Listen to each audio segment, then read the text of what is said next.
Wake that ass up. Early in the morning. The Breakfast Club. Morning, everybody. It's DJ Envy, Angela Yee, Charlamagne the Guy. We are the Breakfast Club. We got a special guest on the line, Mannie Fresh. Fresh. What's up, my brother? First of all, how you and your family, man, during this nut ass quarantine Man, time? everybody's good, bro. Everybody's blessed. I hope the same for y'all. I hope everybody's doing well over there. What city are you quarantined in right now? I'm in New Orleans. Oh, you in New Orleans? You at home? Yeah. Yep. Now, how did the battle come about? I know everybody was talking about this battle, you and Scott Storch. How did that battle come about? I was asked to do it at the very last minute, and me just being the battle dude, I was just like, hey, I'm in, but it really came about because it was something that I was doing way before them. If you do the history of it, I was doing Beat Summit, and Beat Summit was maybe 4 or 5 years prior to this even happening. But it was producers against producers with catalog. So, nobody told me the rules changed or nothing like that. So, I was pretty much asked at the last minute, and I joined in and went about it the same way I went about when I was doing it before.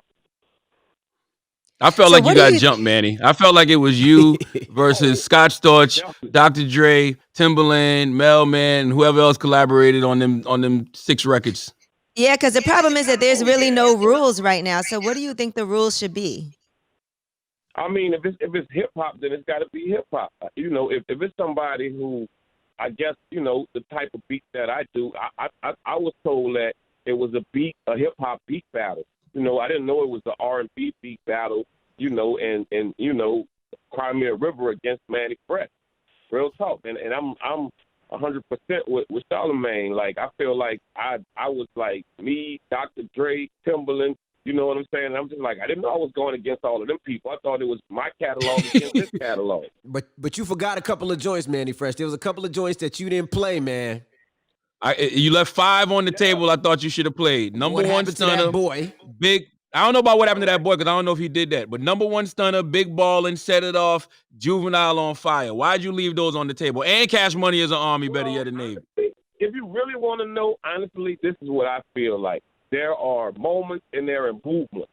And what I'm saying is, I think no shots at none of the records that he played, but I think there was moments. You know what I'm saying? Those were songs where, you played for a summer or something, and somebody was just like, I remember that song. It was cool. A movement is when you play a song and it's still going on 20 years later, and everything sounds like that song. Music sounds like that song. Everything last year sounds like Mannie Fresh DNA. Everything going into this year sounds like Mannie Fresh DNA. So I just thought, like, I was like, okay, all of these songs, could I have went harder? Of course. But I still feel like, some of them songs, like, I just don't feel that, dude. And it ain't nothing salty. And I feel like this. I could have lost 19 times out of the 20. But when you play Back That Ass Up and you do a draw on that song, I'm just like, oh, man. That's ridiculous. It don't feel right. Yeah, Back That Ass Up is a Negro spiritual. It is. Now, has your phone been ringing like crazy because people actually forgot how many records you produced? Like, because even playing some of the songs, I'm like, damn, he produced that. I forgot about that. How's your phone been ringing crazy? Oh, yeah, dude. And the cool thing about the beat battle, though, it made another generation actually understand. Like, they like, wait, dude did all of that? Like, all of that him? And it's just like, yeah, all of that. Now, I got to go back to a question, though. You saw what Just Blaze wrote on Instagram? He said, you take Kanye away and you don't have a certain era and sound of Rockefeller, but the label still exists. You take Mannie Fresh away and you have no Cash Money.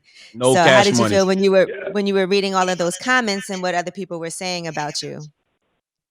Yeah, listen, bro, what I really love, a lot of people came to, they fought for it. Like, a lot of people, it was articles wrote and all kind of stuff.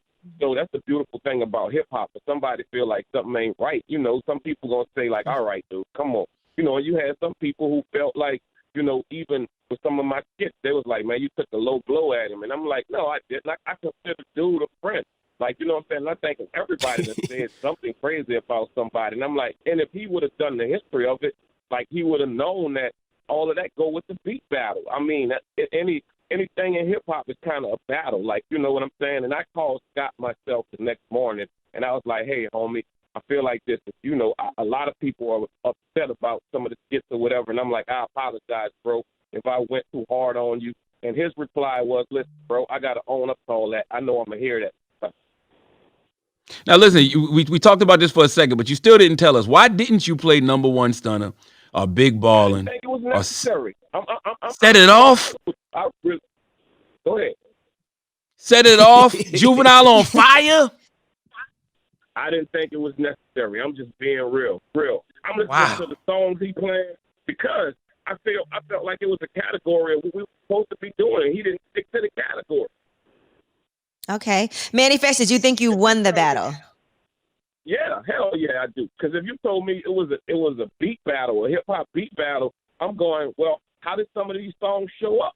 And on top of that, some of these songs, let's just address it. Some of these songs you didn't do. Okay, Jesse. Now listen, Scott. I saw Scott on a live with Fat Joe, and he was saying that he felt like I was disrespecting him when I said that. I wasn't disrespecting him. It's just as a fan growing up, I thought Dr. Dre did those records. So I just wonder how much credit should a Scott Storch get if Dr. Dre gets the credit? Because what if Dr. Dre does a beat battle? Can he play those records? Well, what I'm saying is, now y'all feel me on this. If that was the case and that was the rules and that's how it was gonna go, well, why shouldn't I have played Beyonce before I let go? Like, you know what I'm saying? They had to clear that song to use it for me. If we was gonna use songs like, you know, that came from a sip, like, you know what I'm saying? I could have played Chris Brown Wobble. You know, I could have went deep, like, you know what I'm saying, this year from songs that was, you know, that I'm like, okay, if we playing songs that came from a sip, but I stuck to the rules of these are songs that Mannie Fresh produced. Right. You didn't ever feel at some point during the battle, like the beginning of it, the getting ready. I did that beat. Oh, yeah, got you. So did you feel like changing it up in the middle? Like, okay, I'm gonna start doing that too, since he's going ahead and using stuff that he was on or that he didn't necessarily produce. Did you feel like, okay, I'm about to start pulling that out also? Yeah, no, I stuck to the rules. That's what I'm saying. I played my song. I still stuck to the rules. Okay, right. But I'm going, okay, so is it a new day in town? Like, is there something going on? Like, you know, where I'm like, okay, I guess that's cool, you know? But me, personally, I was like, I'm going to stick to songs that I done. I'm not going to play something that, well, you know what, this is something that I played on, or this is something that I co-produced, you know, and I'm just like, nah, these are songs that Mannie Fresh done. You think he should have gotten disqualified? I mean, what do you think? Like, you know, that's I don't think he should have gotten disqualified, but I do question those five records that Dr. Dre gets credit for. Like, Let Me Blow Your Mind, you know, The Watcher, and on the album it says Mailman produced The Watcher. You know what I'm saying? The Break Your Neck, the Busta Rhymes record. There was two other records. Yeah. Family Affair. I can't remember what the other one was, but it's like, yeah, I don't know how much credit he should get for those. You know, my feeling is this, and it's not nothing to take away from nobody because I feel like we two grown men.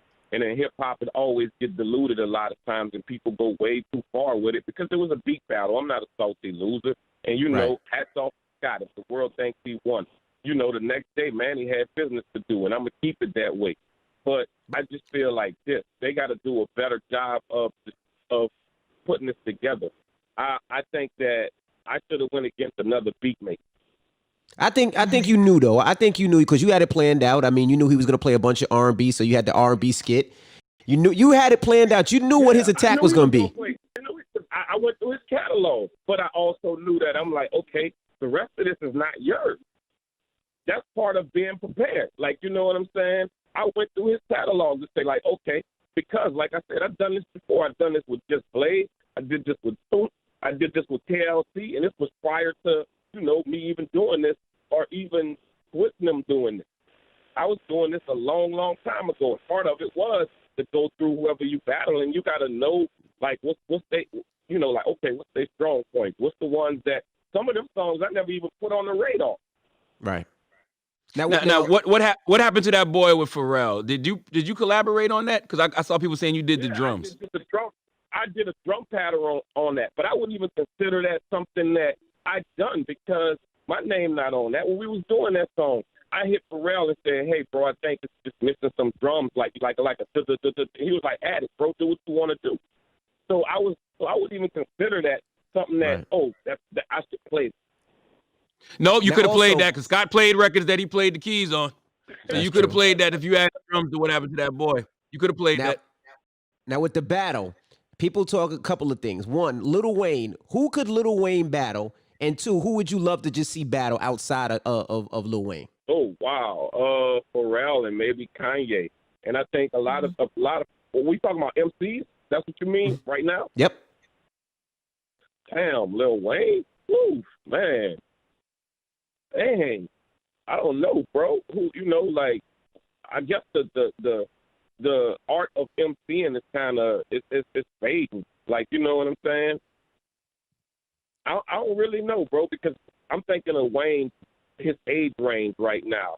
Like, that's something that y'all probably can help me out with. Who in Wayne's age that, I think that's nice right now. I don't even know how old Wayne is. How old is Wayne? But late 30s, early 40s? I don't know. He's been around so long. What about Lil Wayne versus forget age? What about Lil Wayne versus Drake, since they both have so many hits? Oh yeah, that would be beautiful. That right there. Let me ask you a question. When you look at other producers, Manny, and how they have collaborated with other producers, do you feel like you'd be appreciated more if you'd have done more of that, collaborating with other producers?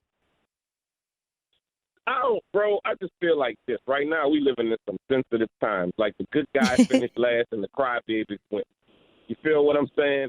Because, like I said, I have always been kind of, I guess, modest about it. And I don't say nothing, but I'm learning now. Like, it's like, nah, dude, the truth is the truth. I'm like, it wasn't even about collaborating with nobody or whatever. I just think coming from where I come from down south, we just don't get the credit that we deserve.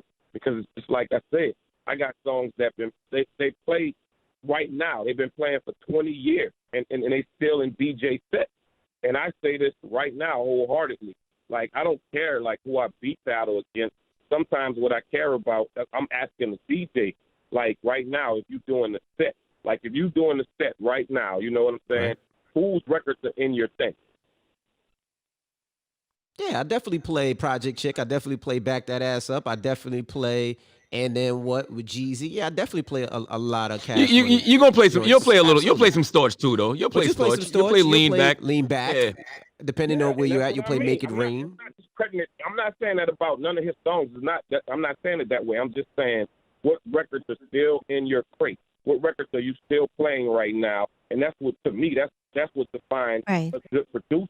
Like, you know what I'm saying? If you're still one of them people who like, wow, like we still checking for this dude. I think the beauty of Back That Ass Up is, and Back That Ass Up is turned into a record that you play at weddings, that you play at receptions, like you play at old folks parties. Like that is really a record that plays at every black function. That's the only thing I'm saying. That's my only gripe right there. Like I said, I could take the L. I can live with the L. But what I really feel, I was like, wait, that one, like, every producer got one of them where they like, nah, bro, that one right there. Right. Yeah, because there's only a couple of records that live that life. Like, Poison, of course, BBD is that record. Back That Ass Up is that record. I'm trying to think of another one. Not too many. Mm-hmm. Mannie Fresh, to switch gears real quick, how's your family doing and how is everybody, all your friends and everything in New Orleans? Everybody's healthy. Of course, y'all already know what's going on with New Orleans, so it's just awareness. Like, I know it's a little crazy because New Orleans is a party town, and, and a lot of times, like, it's crazy that people not getting the seriousness of this.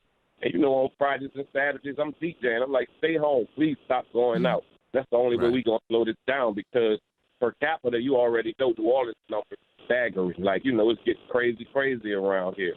But everybody that's near and dear to me so far is safe. And, hope and pray it stays that way. And, I'm sending that back to y'all. Now, Manny, my phone had disconnected. I had a couple more questions for you. I just wanted to know why didn't you do more production outside of Cash Money?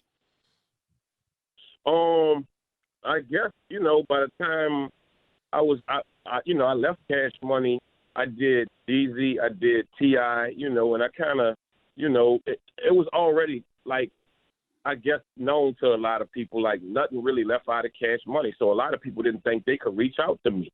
Like a lot of people thought it was off limits to be like, well, Mannie just do Cash Money. He don't do no, nothing outside of Cash Money. So a lot of people assume that I wouldn't even do those songs. Like, but I was down to do whoever wanted it. Now, how did the Jeezy collab happen? Because I see you do the Jeezy collab. How did that happen? Well, that was me being in Atlanta. At the time when I left Cash Money, I was in Atlanta. So being in Atlanta, that's why I became Jeezy. That's why I became T.I. And I think like right around that too was the decline of the super producer. So on, I would say at the height of what I was doing, it was like me, Timbaland, Pharrell, other producers, Jazzy or whatever, and the money that we was getting was crazy or whatever. And, and then the new set of producers started coming in and, those numbers went down. So a lot of it was, nobody was like, I don't know if I'm going to pay that much for a beat. Do you think that help or hurt you just being an in-house producer? Because even with the battle with Scott Storch, people were like, well, all he worked with is Cash Money. And I'm like, okay, and? Nah, I don't think that hurt at all because me even just working with Cash Money, let's look at it like this. I think I got James Brown numbers. I got almost 600 songs published. Like, and I'm like, find somebody else right now in hip-hop, that's got 600 songs that's published. Like, I did albums. I didn't do songs. Like, I think like a lot of it is a lot of producers are, single-driven.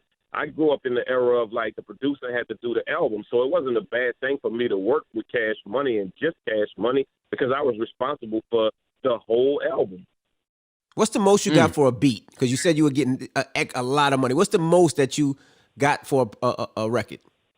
I know I did some Tony Braxton songs where it might have been 50, 60 grand. Mm-hmm. Was there ever a time when artists on Cash Money used to argue over who would get which beat from you? No, because when we was working on albums in Cash Money, it was like a team of people that was working on that one song. And I never, ever felt like one song was greater than the other one. I just felt like my job was like, that's a good beat, but you could make one better than that. So that was my approach to everything that I did. So, and I knew some beats were better than others and some of them had more appeal, but I also was never like, I'm stuck right now. Tomorrow I can't make a better beat. My thing was like, oh, this was cool, but tomorrow is going to be something bigger and better than that. Right. No, but did the artist ever say, I want this beat, and then maybe Juvenile wanted it, Wayne wanted it, and they was kind of going back and forth with each other, and then you had to pick who would get the beat? We did have those. Yeah, they did have those arguments sometimes about who that beat belonged to and who was supposed to get that one. Like, we definitely had that a lot of times, but it always panned out because it was just like, if Juvie wanted a beat and it was Wayne's song, I'm like, hey, we working on Wayne, but next week we're going to be working on you, Juvie, and I'm going to go just as hard. Now, Envy asked you what's the most you ever got for a beat, and you said 50, 60 grand from Tony Braxton. That don't seem like a lot of money. Was that like the discount because that was a Birdman girl? Money back then, dude.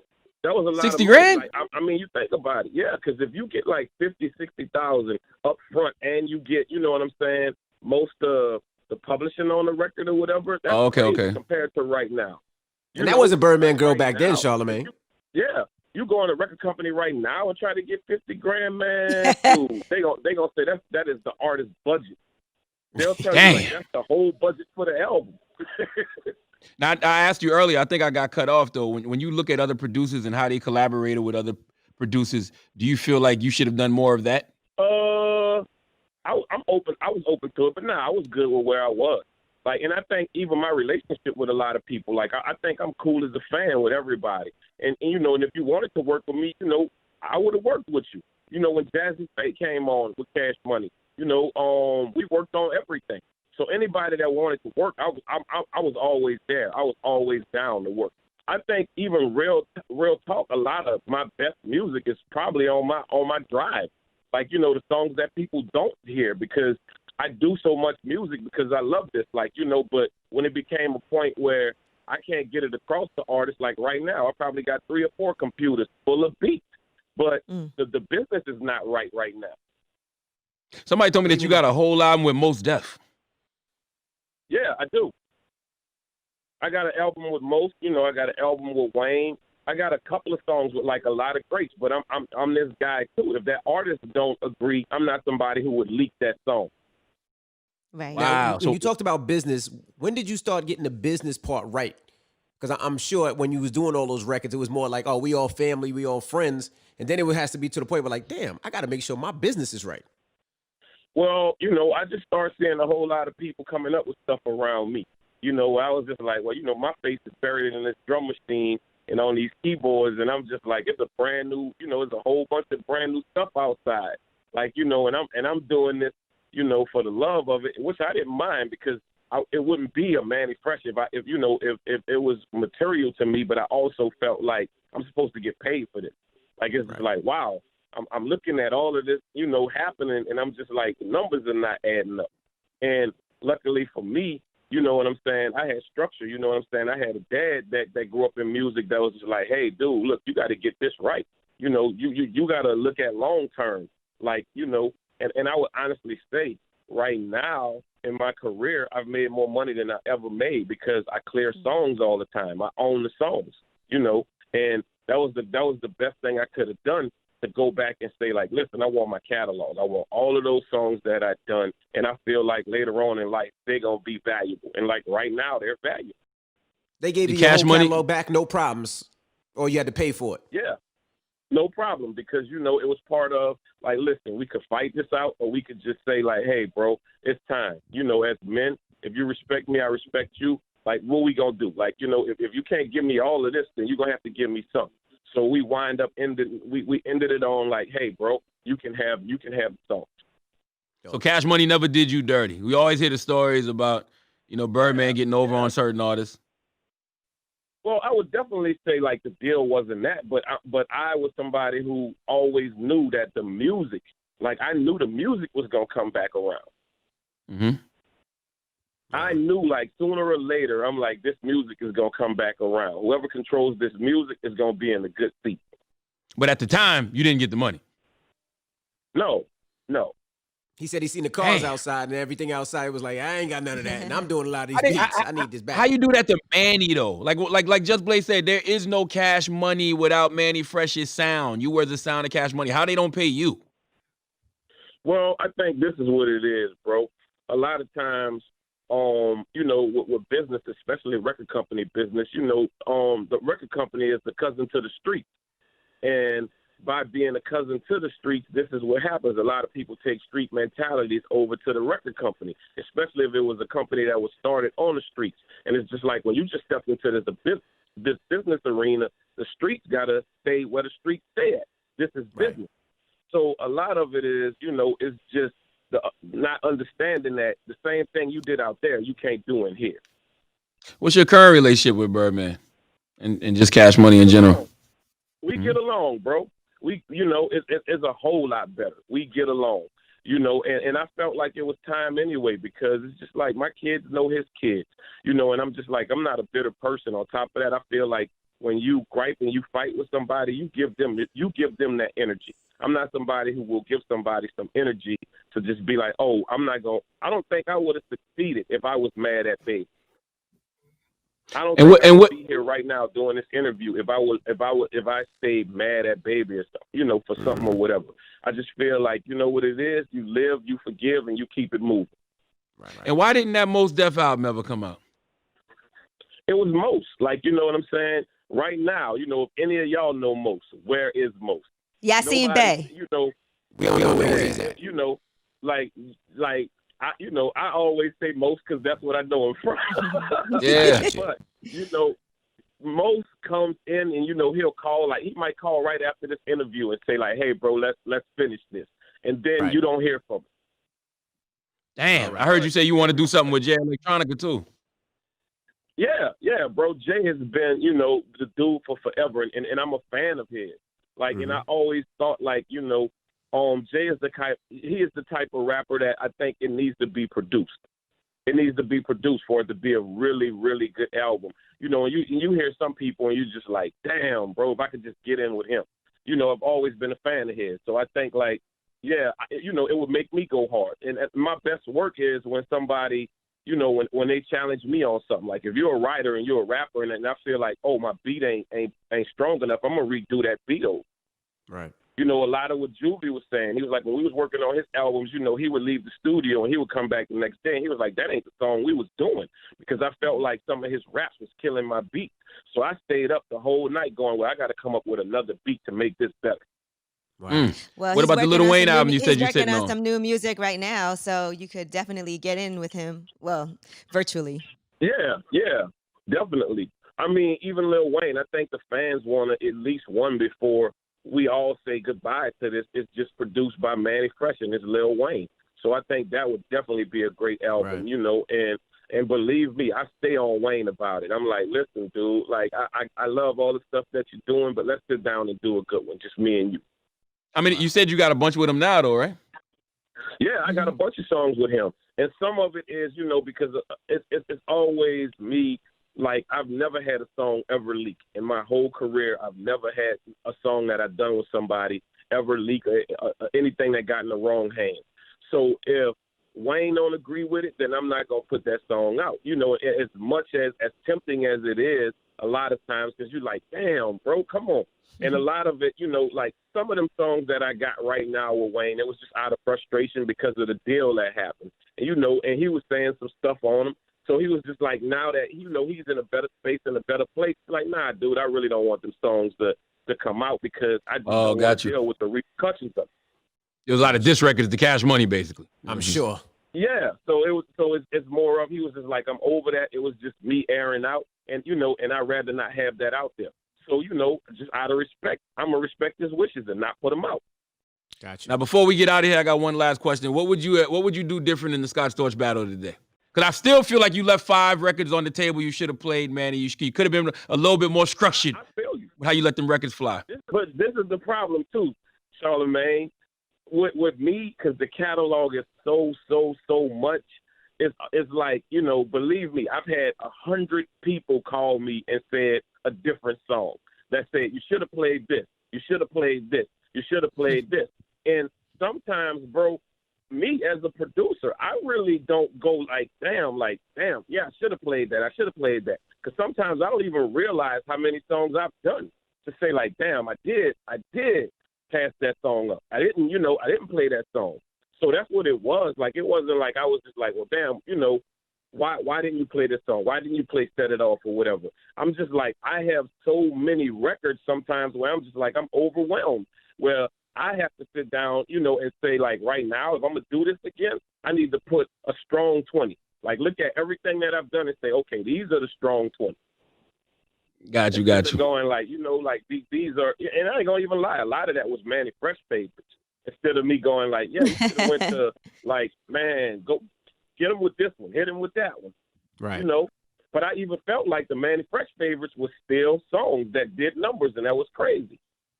Right. Yeah, I don't think anybody lost in that battle. I think it's a celebration of 2 great producers. You know what I'm saying? I don't think there's no losers when they do them versus battles. And that's what I really want to get across to, especially a young generation. Bro, there is no beef with me and this man. There is no animosity or none of that. It was just celebration. If I lost, so be it. You know what I'm saying? I'm still living. It was just a big battle. You know what? We moved on to bigger and greater things. I wish Scott success in everything that he do, and Mannie Fresh gonna keep on going. But all right. I just know this. In order for me to be at my best, I have to paint the picture the way I want to paint the picture. Nobody can step in and say, like, nah, bro, you shouldn't do it that way, because that's not the way the world want to hear it. That's not the way a certain group of people want to hear it. And even that kind of stuff will make you stay away from music sometimes, because even right now, if I'm in a studio with somebody younger, like a lot of times it becomes like, you know, somebody that's on the other, like one of their friends might say, well, you know, he shouldn't say that, bro. And I'm just like, well, does this dude make records? You let your friend dictate the session. And when it becomes that, I don't even want to do it. Gotcha. Well, we appreciate you for checking in, brother. And thank you so much. And when this quarantine over, you got to come to the studio. Man, I definitely will. Bro. Y'all stay prayed up, dude. I know sometimes, you know, and I heard you talking a second ago, and I know sometimes a lot of us question it or whatever, but at the same time, bro, we going to make it through this, man. There's a higher power. You know, Absolutely. stay prayed up, though. You know, believe in God or whatever you believe in or whatever, but stay prayed up and stay hopeful, and we're going to make it through this. All right. Thank you, brother. Love. It's Mannie Fresh. It's the Breakfast Club. Good morning.